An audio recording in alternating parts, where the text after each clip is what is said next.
पहला सवाल देखते हैं। सवाल है कि लोहे पर बनने वाली लाल भूरी परत, जिसे हम जंग कहते हैं, उसका सटीक रासायनिक स्वरूप क्या है? Option 1 hydrated ferric oxide, option 2 ferrous sulphate, option 3 ferric chloride या ऑप्शन 4 आयरन कार्बोनेट। इसका सही जवाब है पहला ऑप्शन, यानी हाइड्रेटेड फेरिक ऑक्साइड। देखिए, जब लोहा ऑक्सीजन और नमी के मतलब पानी के संपर्क में आता है, तब ये यौगिक बनता है। यानी ऑक्सीजन और पानी दोनों का होना जरूरी है। हाँ, बिल्कुल। जैसे अगर बाहर बारिश में कोई साइकिल छूट जाए तो उस पर जो जंग लग जाती है, वो यही हाइड्रेटेड फेरिक ऑक्साइड ही होता है। काफी आसान उदाहरण था ये। चलिए अब दूसरे सवाल की तरफ बढ़ते हैं। इनमें से कौन सी क्षार धातु यानी अल्कलाई मेटल इतनी मुलायम होती है कि उसे रसोई के चाकू से आसानी से काटा जा सकता है?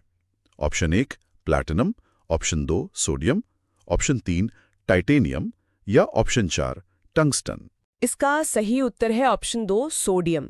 देखिए, जो क्षार धातुएं होती हैं वो अपनी संरचना के हिसाब से बहुत मुलायम होती हैं। चाकू से कटने वाली बात सुनकर तो मक्खन की याद आ गई। हाँ, बिल्कुल वैसा ही समझिए। जैसे रसोई में मक्खन को चाकू से आराम से काटा जाता है, ठीक वैसे ही सोडियम को भी काटा जा सकता है। ये सच में हैरान करने वाली बात है धातुओं के बारे में। तीसरा सवाल देखते हैं। प्राचीन तांबे की मूर्तियों पर समय के साथ एक हरी परत जम जाती है। ये परत मुख्य रूप से किस यौगिक का मिश्रण होती है? ऑप्शन 1 कॉपर ऑक्साइड और सल्फाइड, ऑप्शन 2 कॉपर कार्बोनेट और copper hydroxide, option 3 copper sulphate और नाइट्रेट या ऑप्शन 4 कॉपर क्लोराइड। इसका जवाब है ऑप्शन 2 कॉपर कार्बोनेट और कॉपर हाइड्रोक्साइड। इस हरी परत को विज्ञान में पटीना कहते हैं। हवा की नमी और कार्बन डाइऑक्साइड के साथ तांबे की लंबी रिएक्शन से ये परत बनती है। क्या ये लोहे की जंग की तरह तांबे को खराब करती है? नहीं, यही तो खास बात है। ये हरी परत तांबे को सुरक्षित रखती है, एक कवर की तरह काम करती है, जिससे अंदर का तांबा बचा रहता है। बहुत खूब। अब चौथे सवाल पर आते हैं। कंप्यूटर चिप्स बनाने के लिए इस्तेमाल होने वाले सिलिकॉन को मुख्य रूप से किस खनिज से प्राप्त किया जाता है?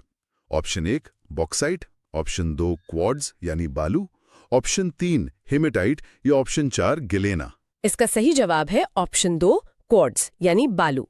देखिए, सिलिकॉन एक बहुत ही जरूरी सेमीकंडक्टर है। और ये इतनी आसानी से रेत में मिल जाता है? हाँ, मतलब सिलिकॉन प्रकृति में सीधे तौर पर नहीं मिलता, पर रेत में ये प्रचुर मात्रा में होता है, जहाँ से इसको निकालकर और शुद्ध करके कंप्यूटर चिप्स बनाए जाते हैं। रेत से कंप्यूटर तक का सफर वाकई कमाल है। चलिए पांचवा सवाल देखते हैं। दिए गए ऑप्शंस में से उस समूह को पहचानें जिसमें केवल धात्विक तत्व यानी मेटल्स शामिल हैं। ऑप्शन 1 कार्बन और सल्फर, ऑप्शन 2 सोना और चांदी, ऑप्शन 3 ऑक्सीजन और नाइट्रोजन या ऑप्शन 4 फास्फोरस और आयोडीन। इसका आसान सा जवाब है ऑप्शन 2 सोना और चांदी।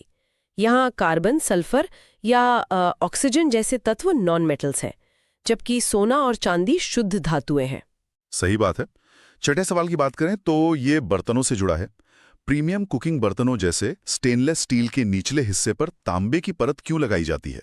ऑप्शन 1 तांबा स्टील की तुलना में ऊष्मा का बेहतर सुचालक है, ऑप्शन 2 यह बर्तन को भारी बनाता है, ऑप्शन 3 यह सस्ता होता है या ऑप्शन 4 ये जंग रोकते हैं। इसका जवाब है ऑप्शन 1 तांबा स्टील की तुलना में ऊष्मा का बेहतर सुचालक है। मतलब ये गर्मी को बहुत जल्दी और बराबर तरीके से फैलाता है, जिससे खाना पकने में आसानी होती होगी। बिल्कुल। तली में तांबा होने से आंच एक ही जगह नहीं रहती और खाना अच्छे से और जल्दी पकता है बिना जले। समझ गया। सातवां सवाल वापस नॉन मेटल्स पर है। उस युग्म का चयन करें जो पूरी तरह से अधातुओं यानी नॉन मेटल से बना है। ऑप्शन 1 लोहा और तांबा, ऑप्शन 2 सोडियम और जस्ता, ऑप्शन 3 कार्बन और ऑक्सीजन या ऑप्शन 4 मैग्नीशियम और एल्यूमिनियम। इसका सही उत्तर है ऑप्शन 3 कार्बन और ऑक्सीजन। ये दोनों ही गैस या ठोस रूप में जीवन के लिए बहुत जरूरी अधातुएं हैं। बाकी ऑप्शंस में धातुएं दी गई हैं। आठवां सवाल एक स्पेसिफिक गुण पर है।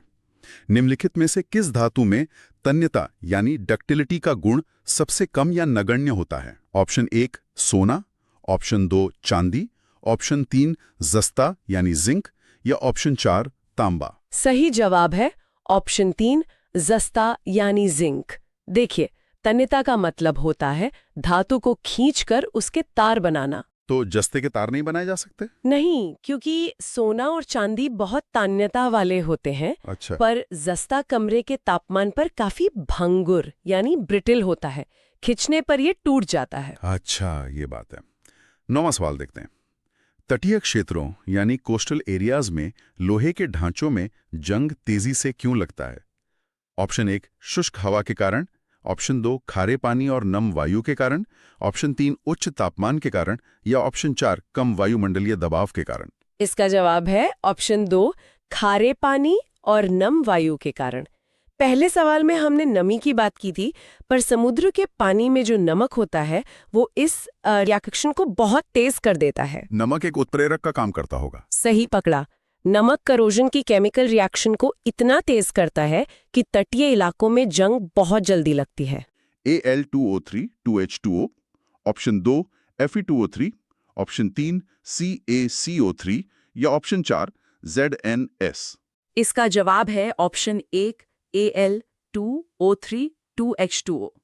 बॉक्साइट एल्यूमिनियम का मुख्य स्रोत है और इसी से एल्यूमिनियम निकाला जाता है। और विमान बनाने में इसका इस्तेमाल क्यों होता है? क्योंकि एल्यूमिनियम लोहे के मुकाबले बहुत हल्का होता है। हवाई जहाज का वजन कम रखने के लिए ये सबसे बेहतरीन मेटल है। अब 11वां सवाल देखते हैं। कौन सी धातु ठंडे पानी के संपर्क में आते ही इतनी तीव्र प्रतिक्रिया करती है कि आग लग जाती है? ऑप्शन 1 लोहा, ऑप्शन 2 सोडियम, ऑप्शन 3 सोना, या ऑप्शन 4 तांबा। इसका उत्तर ऑप्शन 2 सोडियम है। सोडियम बहुत ज्यादा क्रियाशील यानी रिएक्टिव धातु है। पानी से आग लगना थोड़ा अजीब लगता है सुनने में। पर विज्ञान में ऐसा ही होता है। जब सोडियम पानी से मिलता है तो अचानक से हाइड्रोजन गैस निकलती है और उसमें इतनी गर्मी पैदा होती है कि उस गैस में आग लग जाती है। 12वां सवाल तत्वों के रूप पर है। इनमें से कौन सा पदार्थ एक शुद्ध तत्व है और मिश्र धातु यानी एलॉय नहीं है? ऑप्शन 1 पीतल, ऑप्शन 2 कांसा, ऑप्शन 3 क्रोमियम, या ऑप्शन 4 स्टेनलेस स्टील। जवाब है ऑप्शन 3 क्रोमियम। देखिए, पीतल, कांसा और स्टील ये सब 2 या 2 से ज्यादा धातुओं को मिलाकर बनते हैं, जिसे हम मिश्र धातु कहते हैं। पर क्रोमियम पीरियोडिक टेबल का एक शुद्ध तत्व है। 13वां सवाल देखते हैं। दिए गए तत्वों में से कौन सा एक अधातु है जो विभिन्न बहुरूपों यानी एलोट्रोप्स में पाया जाता है? Option 1 sodium, option 2 carbon, option 3 calcium, या ऑप्शन 4 मैग्नीशियम। इसका सही उत्तर है ऑप्शन 2 कार्बन। कॉन्सेप्ट ये है कि एक ही तत्व जब अलग-अलग भौतिक रूपों में मिलता है तो उसे बहुरूप कहते हैं। जैसे हीरा और ग्रेफाइट। बिल्कुल सही उदाहरण। हीरा जो सबसे कठोर है और पेंसिल के अंदर का ग्रेफाइट जो काफी मुलायम है, दोनों ही असल में कार्बन ही हैं। 14वां सवाल सक्रियता श्रेणी यानी रिएक्टिविटी सीरीज पर है। इस श्रेणी के अनुसार इनमें से कौन सी धातु सर्वाधिक क्रियाशील है? ऑप्शन 1 पोटेशियम, ऑप्शन 2 तांबा, ऑप्शन 3 चांदी, या ऑप्शन 4 सीसा। सही जवाब है ऑप्शन 1 पोटेशियम। सक्रियता श्रेणी में पोटेशियम सबसे ऊपर आता है। इसका मतलब है कि यह रसायनों के साथ सबसे तेजी से रिएक्ट करता है। 15वां सवाल लोहे की कील पर है। एक लोहे की कील सबसे जल्दी किस स्थिति में जंग खाएगी? ऑप्शन 1 उबले हुए अशुद्ध जल में, ऑप्शन 2 तेल में डूबी हुई, ऑप्शन 3 नम हवा की उपस्थिति में, या ऑप्शन 4 निर्वात यानी वैक्यूम में। इसका जवाब है ऑप्शन 3 नम हवा की उपस्थिति में। हमने शुरू में बात की थी कि जंग के लिए ऑक्सीजन और पानी दोनों चाहिए। तो तेल या उबले पानी में दोनों एक साथ नहीं मिलते। सही कहा। उबले पानी में ऑक्सीजन निकल जाती है और तेल हवा को ब्लॉक कर देता है, इसलिए सिर्फ नम हवा में ही कील पर सबसे जल्दी जंग लगेगी। 16वां सवाल डेली लाइफ से जुड़ा है। कैलामाइन का उपयोग त्वचा की लोशन में होता है। यह मुख्य रूप से किस धातु का अयस्क है? ऑप्शन 1 तांबा, ऑप्शन 2 जस्ता यानी जिंक, ऑप्शन 3 लोहा, या ऑप्शन 4 एल्यूमिनियम। इसका जवाब ऑप्शन 2 जस्ता है। कैलामाइन लोशन में जिंक ऑक्साइड होता है, जिसका काम शायद खुजली या जलन को कम करना होता है। हाँ बिल्कुल। त्वचा की इरिटेशन को शांत करने के लिए ही इसमें जिंक का प्रयोग किया जाता है। 17वां सवाल दिए गए ऑप्शंस में से कौन सा पदार्थ ऊष्मा का सबसे दुर्बल चालक यानी पुअर कंडक्टर है? ऑप्शन 1 चांदी, ऑप्शन 2 पानी, ऑप्शन 3 एल्यूमिनियम या ऑप्शन 4 तांबा? इसका सही जवाब है ऑप्शन 2 पानी। चांदी, तांबा और एल्यूमिनियम तो धातुएं हैं, इसलिए यह ऊष्मा के काफी अच्छे सुचालक होते हैं। पर पानी में ऐसी क्या कमी होती है? पानी ठोस धातु नहीं है, इसमें मुक्त इलेक्ट्रॉन नहीं होते जो गर्मी को आगे बढ़ाएं, इसलिए यह ऊष्मा का कुचालक या पुअर कंडक्टर होता है। 18वां सवाल थोड़ा प्रैक्टिकल है। जब लोहे की कील को नीले कॉपर सल्फेट विलयन में डुबाया जाता है तो विलयन का रंग हल्का हरा हो जाता है। ये किस प्रकार की अभिक्रिया है? ऑप्शन 1 विस्थापन अभिक्रिया, ऑप्शन 2 योगात्मक अभिक्रिया, ऑप्शन 3 उदासीनीकरण अभिक्रिया या ऑप्शन 4 अपघटन अभिक्रिया। इसका जवाब है ऑप्शन 1 विस्थापन अभिक्रिया या डिस्प्लेसमेंट रिएक्शन। यहाँ लोहा तांबे से ज्यादा ताकतवर या क्रियाशील है। तो लोहा तांबे को हटा देता है। बिल्कुल वैसा ही। लोहा तांबे को उसकी जगह से विस्थापित कर देता है और नया यौगिक बनाता है, जिसकी वजह से नीला रंग हल्के हरे में बदल जाता है। 19वां सवाल डॉक्टरी से जुड़ा लगता है। प्लास्टर ऑफ पेरिस बनाने में इस्तेमाल होने वाला जिप्सम किस धातु का अयस्क है? Option 1 calcium, option 2 potassium, option 3 sodium या ऑप्शन 4 मैग्नीशियम? जवाब है ऑप्शन 1 कैल्शियम। जब हड्डियां टूट जाती हैं तो डॉक्टर जो प्लास्टर लगाते हैं वो इसी जिप्सम को गर्म करके बनता है। और हमारी हड्डियां भी कैल्शियम की बनी होती हैं। सही पकड़ा। जिप्सम एक कैल्शियम का ही यौगिक है जिसे एक स्पेसिफिक तापमान पर गर्म करने से प्लास्टर ऑफ पेरिस बन जाता है। 20वां सवाल देखते हैं। सजावटी सामान बनाने में प्रयुक्त होने वाली मिश्र धातु पीतल यानी ब्रास किन धातुओं का मिश्रण है? ऑप्शन 1 तांबा और टिन, ऑप्शन 2 तांबा और जस्ता, ऑप्शन 3 लोहा और क्रोमियम या ऑप्शन 4 सीसा और टिन? सही उत्तर है ऑप्शन 2 तांबा और जस्ता यानी कॉपर और जिंक।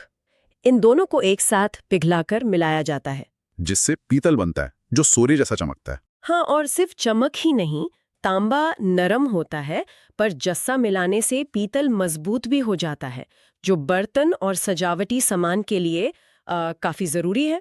21वां सवाल निम्नलिखित में से कौन सा अयस्क रासायनिक रूप से एक सल्फाइड है? Option 1 haematite, option 2 bauxite, option 3 आर्जेंटाइट या ऑप्शन 4 गिप्सम? इसका जवाब है ऑप्शन 3 आर्जेंटाइट। बाकी अयस्क ऑक्साइड या सल्फेट हैं, पर आर्जेंटाइट असल में सिल्वर सल्फाइड है। यानी इससे चांदी निकाली जाती है। बिल्कुल।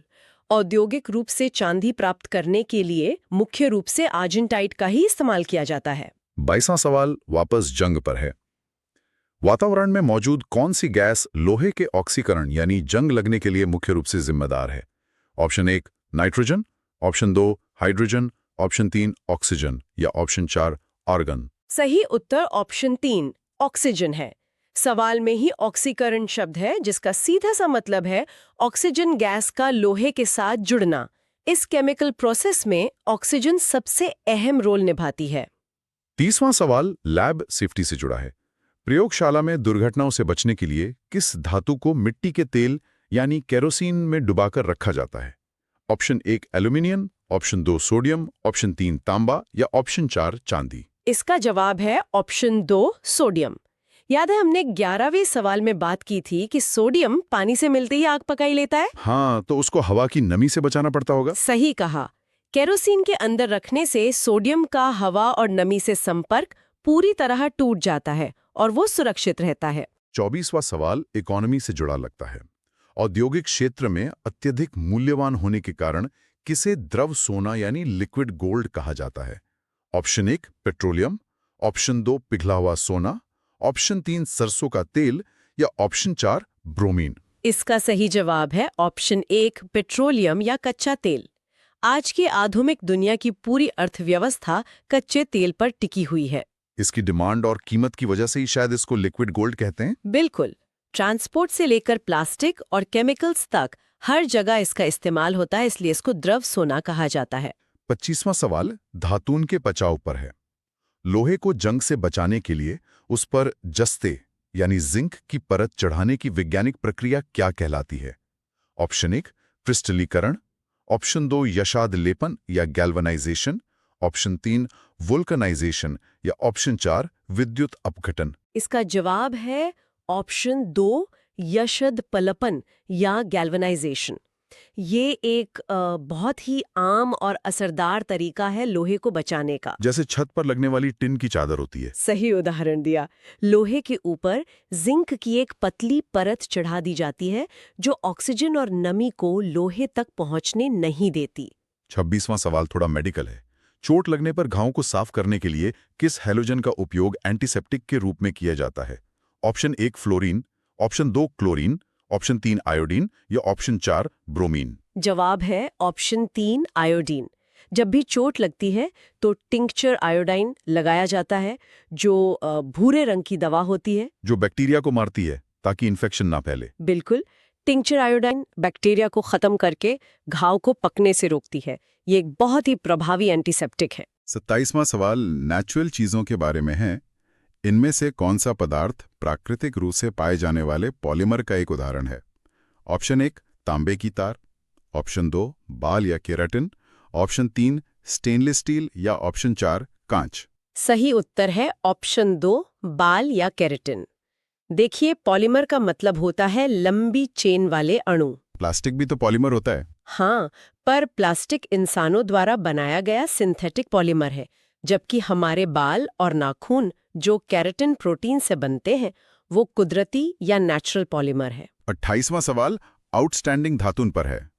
निम्नलिखित में से कौन सी एक उत्कृष्ट धातु या नोबल मेटल है जो आसानी से किसी रसायन से प्रतिक्रिया नहीं करती? ऑप्शन 1 सोना, ऑप्शन 2 लोहा, ऑप्शन 3 जस्ता या ऑप्शन 4 एल्यूमिनियम। इसका जवाब है ऑप्शन 1 सोना। उत्कृष्ट धातुएं वो होती हैं जो साधारण स्थिति में किसी गैस या एसिड से जल्दी रिएक्ट नहीं करती। शायद इसीलिए पुराने जेवर सालों बाद भी चमकते रहते हैं। बिल्कुल, सोने के आभूषण पर हवा या नमी का कोई असर नहीं होता, इसलिए उन पर जंग नहीं लगता और उनकी चमक बरकरार रहती है। 29वां सवाल उसी सोने से जुड़ा है। किस धातु में आघातवर्ध्यता यानी मैलेबिलिटी का गुण सर्वाधिक होता है जिससे उसे पारदर्शी पन्नी में बदला जा सकता है? ऑप्शन 1 एल्यूमिनियम, ऑप्शन 2 तांबा, ऑप्शन 3 सोना या ऑप्शन 4 सीसा। इसका सही उत्तर भी ऑप्शन 3 सोना ही है। आघातवर्ध्यता का मतलब है धातु को पीट-पीट कर पतली चादर बनाना। तो सोने को सबसे ज्यादा पतला किया जा सकता है। सही कहा। सोना इतना ज्यादा आघातवर्ध्य है कि उसको पीट कर कागज से भी पतली पन्नी बनाई जा सकती है जिसके आर पार देखा जा सके। कमाल है। और अब हम आखिरी यानी 30वें सवाल पर पहुंच गए हैं। थर्मामीटर में उपयोग की जाने वाली वो कौन सी एकमात्र धातु है जो कमरे के तापमान पर तरल अवस्था में रहती है? ऑप्शन 1 पारा या mercury, option 2 gallium, option 3 sodium या ऑप्शन 4 ब्रोमीन। इसका जवाब है ऑप्शन 1 पारा या मर्क्यूरी। विज्ञान में ये एक बहुत बड़ा अपवाद है क्योंकि अमूमन सभी धातुएं ठोस यानी सॉलिड होती हैं। पर पारा एक लिक्विड मेटल है। हाँ, ये कमरे के तापमान पर तरल रूप में रहता है और तापमान बढ़ने पर बराबर स्थिति में फैलता है, इसलिए इसको थर्मोमीटर में इस्तेमाल किया जाता है। चलिए, इसी के साथ हमने अटल आवासीय विद्यालय के मॉडल प्रैक्टिस सेट 1 के पूरे 30 सवालों का गहन अध्ययन मुकम्मल कर लिया। आज हमने लोहे पर जंग लगने से लेकर लिक्विड गोल्ड और पीरियोडिक टेबल के कई अहम हिस्सों पर चर्चा की, जिससे हमारे कॉन्सेप्ट्स काफी साफ हुए होंगे। इन सभी सवालों पर बात करते हुए एक बहुत ही दिलचस्प ख्याल जहन में आता है। आज हमने अलग अलग धातुओं और तत्वों का व्यवहार देखा, पर जरा सोचिए, जिस मोबाइल या डिवाइस पर लोग इस वक्त ये आवाज़ सुन रहे हैं उसके अंदर इन्हीं में से कितने सारे तत्व एक साथ मिलकर काम कर रहे हैं। सच में, बैटरी में लिथियम, प्रोसेसर में सिलिकॉन और तारों में तांबा मौजूद है। बिल्कुल, प्रकृति के ये तत्व जब इस बेहद सहेजे हुए वैज्ञानिक तरीके से जोड़े जाते हैं तो वो पूरी दुनिया को आपस में जोड़ देते हैं। अगली बार जब लोग अपने फोन को देखें तो उसके अंदर छुपी इस पूरी पीरियोडिक टेबल की कल्पना जरूर करनी चाहिए। ये सच में एक बेहतरीन और गहरा विचार है जो चीजों को देखने का नजरिया ही बदल देता है। विज्ञान को इस तरह से आम जिंदगी से जोड़कर समझाने के लिए आपका बहुत बहुत शुक्रिया। इस गहन अध्ययन को सुनने वालों का भी तहे दिल से शुक्रिया। जल्दी मिलेंगे एक नए विषय के साथ। तब तक के लिए विज्ञान को अपने आसपास महसूस करते रहिए।